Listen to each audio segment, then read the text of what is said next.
Selamat siang, Bapak Ibu jemaat yang dikasihi oleh Tuhan Yesus.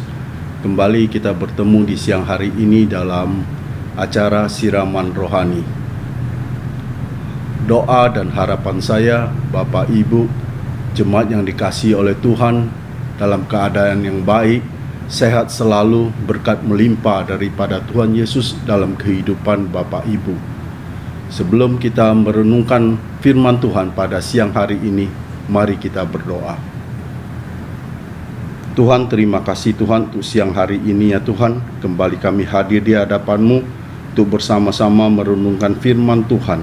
Biarlah melalui firman ini boleh menjadi kekuatan bagi diri kami dalam menghadapi setiap persoalan yang timbul dalam kehidupan kami. Terima kasih ya Tuhan, berkati firman Tuhan yang akan disampaikan sehingga boleh menjadi berkat bagi kami yang menyampaikan maupun bagi kami yang mendengarkannya. Dalam nama Yesus Kristus kami sudah berdoa dan mengucap syukur. Haleluya, amin. Firman Tuhan pada siang hari ini akan saya ambil dari 1 Samuel 7 ayat 12. Kemudian Samuel mengambil sebuah batu dan mendirikannya antara Mispa dan Yesana. Ia menamainya Ebenhezer. Katanya, sampai di sini Tuhan menolong kita. Apa arti Ebenhezer? Ebenhezer berasal dari kata Eben artinya batu dan kata Ezer berarti penolong. Jadi secara harafiah Ebenhezer dapat diartikan batu penolong. Batu ini didirikan oleh Samuel bukan untuk mereka sembah, tetapi sebagai batu peringatan kemenangan bangsa Israel atas bangsa Filistin, dan juga untuk menegaskan bahwa Tuhanlah yang menjadi sumber pertolongan dan kemenangan bagi bangsa Israel atas Filistina, dan hanya Tuhanlah yang memberikan sumber pertolongan dan kemenangan bagi mereka, bukan yang lain. Karena kita tahu bahwa bangsa Israel sempat menolak Tuhan, sempat melakukan hal-hal yang tidak berkenan di hadapan Tuhan, dan akhirnya mereka boleh bertobat dan kembali kepada Tuhan. Tanpa Tuhan, bangsa Israel bukanlah siapa-siapa. Pertobatan yang sungguh menjadi kunci pemulihan. Dengan caranya yang ajaib, Tuhan menolong bangsa Israel sehingga Filistin terpukul kalah.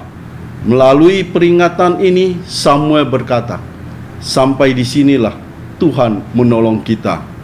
1 Samuel 7 ayat 12.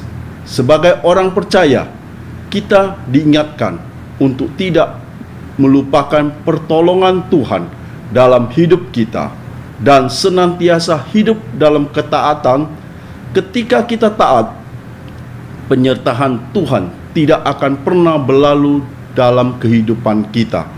Jika kita merenungkan perjalanan hidup kita, kita pasti juga telah banyak mengalami kebaikan-kebaikan Tuhan, pertolongan-pertolongan Tuhan di masa lalu yang bisa kita jadikan sebagai batu peringatan.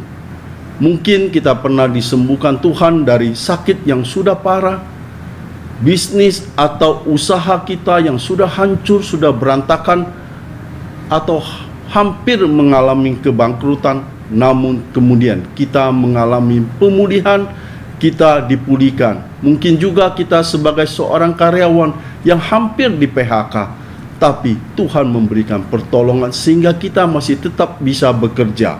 Mungkin juga hubungan dalam keluarga antara suami istri, antara orang tua dan anak yang sudah mengalami kehancuran, yang sudah mengalami ketidakharmonisan, tapi Tuhan pulihkan dan Tuhan menolong kita keluar dari persoalan tersebut.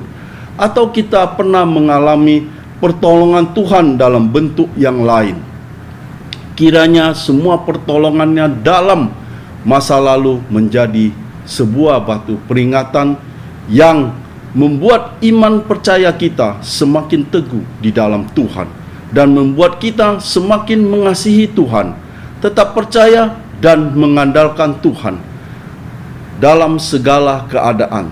Jangan biarkan masalah atau pergumulan yang kita hadapi, yang sedang kita hadapi saat ini, membuat kita menyerah pada keadaan tersebut, lalu kita putus asa dan kehilangan harapan. Mari kita berkata dengan iman, jika Tuhan memberi pertolongan pada masa yang lalu, maka kita juga percaya bahwa Tuhan yang sama akan memberikan pertolongan dan kemenangan pada kita di saat ini atau di masa yang akan datang. Karena itu, percayalah bahwa hidup manusia tidak berhenti karena keadaan. Kita harus bangkit dan maju. Jika kita fokus terhadap masalah pribadi, ada kecenderungan kita menjadi stagnan dan berhenti di tempat. Kita tentu tidak bersedia, bukan, bahwa hidup kita dalam kekelaman, sehingga kita memerlukan improvisasi agar hidup kita menjadi lebih berarti, karena pertolongan Tuhan senantiasa hadir dalam hidup kita. Biarlah renungan singkat ini boleh memberkati kita, bahwa di dalam setiap langkah kehidupan kita, kita tidak sendirian. Tuhan senantiasa menyertai kita di setiap pergumulan kita, di setiap persoalan yang kita hadapi. Tuhan tidak pernah meninggalkan kita. Dia senantiasa ada di samping kita.